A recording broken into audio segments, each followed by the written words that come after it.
रहा था शाहरुख भाई के साथ, अमेरिका में था मैं, वहाँ से वापस आया। मेरा इतना बड़ा शो चल रहा था स्टार प्लस पे, रॉ स्टार, सब कुछ मैंने डिज़ाइन किया 1.5 साल लगा के, पूरा सेटअप से लेके एवरीथिंग, कास्ट क्रू, मतलब everything I design in 1.5 year. जब वो हो रहा था तो मैंने कहा मेरे को नहीं हो रहा है कुछ, मेरे को गलत गलत ख्याल आ रहे थे, साइकोटिक सिम्टम्स आ रहे थे।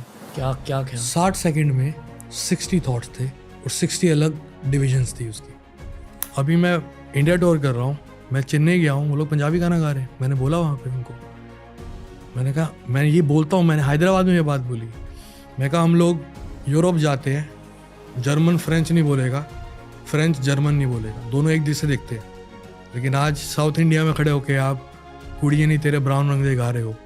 तो मैं कहा हम इंडिया अगर वन रहे तो हम क्या कुछ कर सकते हैं। ओयो हानी सिंह, कैसे हो भाई? बढ़िया भाई, बिल्कुल मजे में। बहुत अच्छा लग रहा है कि आप मेरे सामने बैठे हुए हो। थैंक्स भाई, thank you so much. I am feeling कि the college me is dreaming right now. अरे वाह, अरे कैसे हो भाई? मजे में भाई, बिल्कुल बहुत बढ़िया। Okay.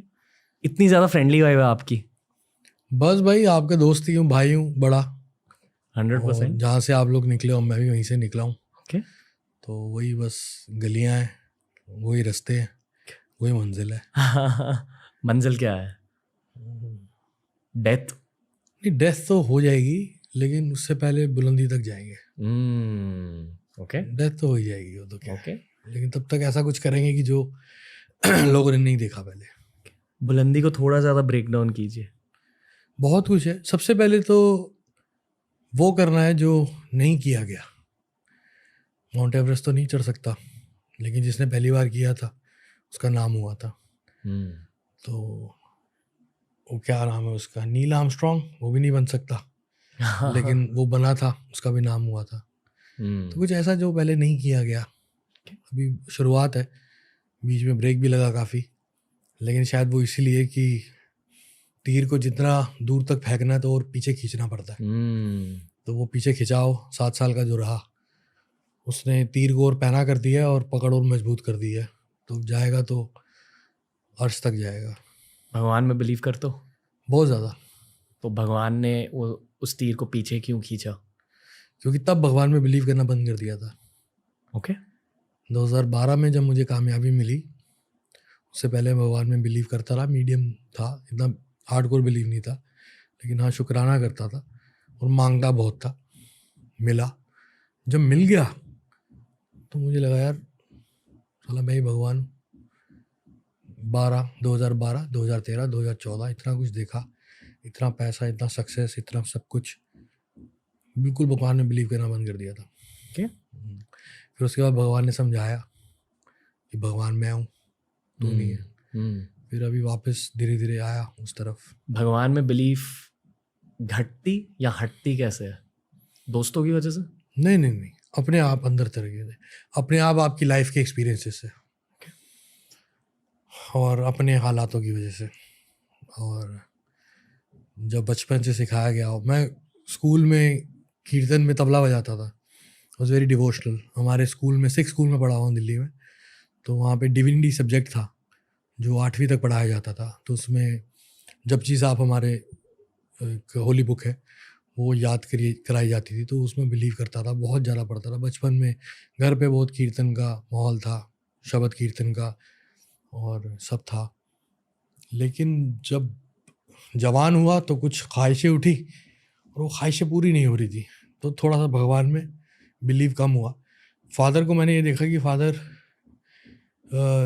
इतनी मेहनत करते हैं लेकिन भगवान में बिलीव नहीं छोड़ते, तो उतना बिलीव तो मैं भी पकड़ के चलूँ, बाकी सब मेहनत के ऊपर है, जो मैंने उनसे सीखा कि मेहनत बहुत ज़रूरी है। तो पापा 6 दिन मेहनत करते थे, 7वें दिन संडे को हमें गुरुद्वारा जरूर लेके जाते थे। तो उतना बिलीव मेरा टच में रहा। फिर उसके बाद जवानी आ जाती है तो और फोकस आ जाता है लाइफ में, करियर, पैशन, यही करना ये करना, तो भगवान से थोड़ी दूरी और हट जाती है। और जब वो इतनी मेहनत करने के बाद जब कुछ मिला ना, तो लगा ये साला मैंने किया, ये किसी ने नहीं किया, ये भगवान ने नहीं किया, ये दुआओं ने नहीं किया, ये मैंने किया। ऐसा हो गया था मैं, बहुत ज़्यादा, बहुत ही ज़्यादा। और वापस जब बीमारी से बाहर निकला भी मैं, जब 2021 से, तब बिलीव शुरू हुआ कि हाँ नहीं है, एक परम शक्ति तो है एक, और उसमें भी पर वो बिलीफ फिर से एंटर कैसे हुई आपके लाइफ में, री एंट्री कैसे हुई, कुछ हुआ? पता नहीं, बस अपने आप धीरे धीरे नज़दीकी आने लग गई भगवान से। Okay. और अकेले बहुत टाइम स्पेंड किया मैंने, काफ़ी इंटरव्यूज में बोल चुका हूँ। 3.5 साल में अपने घर से बाहर नहीं निकला, और 1.5 साल में अपने कमरे से बाहर नहीं निकला, और जब नहाता भी था तो दरवाज़ा खोल के नहाता था, इतना डर था, फियर था मेरे अंदर। Bipolar disorder with psychotic symptoms की मुझे प्रॉब्लम हुई थी, जो सूखे नशे करने से और शराब पीने से होती है ज़्यादा, और कम सोने से होती है, और गलत लाइफस्टाइल से होती है। और सूखे नशे मतलब वीड? या बहुत ज़्यादा करता था मैं। 2012 में इंट्रोड्यूस हुआ था, 2 साल बहुत किया मैंने, एक्सट्रीम में कर दिया था, तो उसकी वजह से कोलैप्स हुआ सारा करियर, सब कुछ।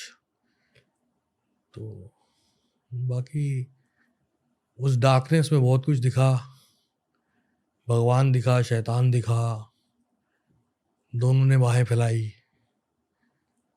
फिर चुना मैंने भगवान को। पता है, जब मैं कॉलेज में था तब रूमर्स होते थे कि आपको किसी सैटेनिक चर्च में देखा गया है, ये सच है? हाँ, मैं गया था सैटेनिक चर्च में? इंग्लैंड में। क्या है वो? पर पता है क्या हुआ था आपको? नहीं। मैं इंग्लैंड में था, शूट कर रहा था, तो मुझे एक लेडी जो मेरे किसी दोस्त को जानती थी, उन्होंने मुझे बोला कि आपको मेरे साथ कहीं चलना है।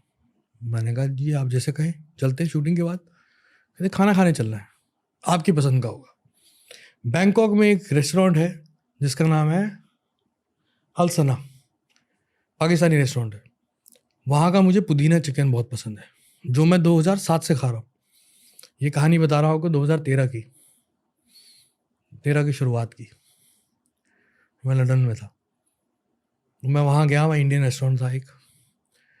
ये पहली बार मैं किसी कैमरे के सामने ये बात बोल रहा हूँ। सॉरी भाई। नहीं सही है, होनी चाहिए बातें। तो मैं वहाँ गया, पूरा रेस्टोरेंट खाली था, एक गोरा बारटेंडर था और वेटर कोई नहीं था। उस लेडी ने बिठाया, कुछ बातें करनी शुरू करी।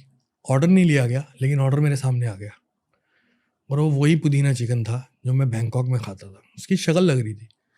मैंने कहा ये क्या हो रहा है भाई, ये तो बड़ी लगता है। मेरे यारों दोस्तों से पूछ के लगता है कुछ ऐसी चीज़ बताई गई है कि मेरे को पसंद है, और यहाँ अरेंज करी है, देखने में तो वही लग रहा है। मैंने कहा वो वही टेस्ट था। मैंने कहा ये क्या है? कि ये कुछ भी नहीं है। मैंने कहा तो कि ऊपर चलेंगे। वहाँ सीक्रेट डोर था ऊपर एक, वहाँ पे सैटेनिक चर्च था जो खाली था, वहाँ बाहर बोर्ड लगा हुआ था। वहाँ मैं गया, मैं बहुत एक्साइटेड था, क्योंकि मैं 2012 से भगवान को मानना बंद कर दिया था। मैं शैतान को मानना बिलीव नहीं किया था, लेकिन शैतान की तरफ अट्रैक्ट बहुत हो गया था।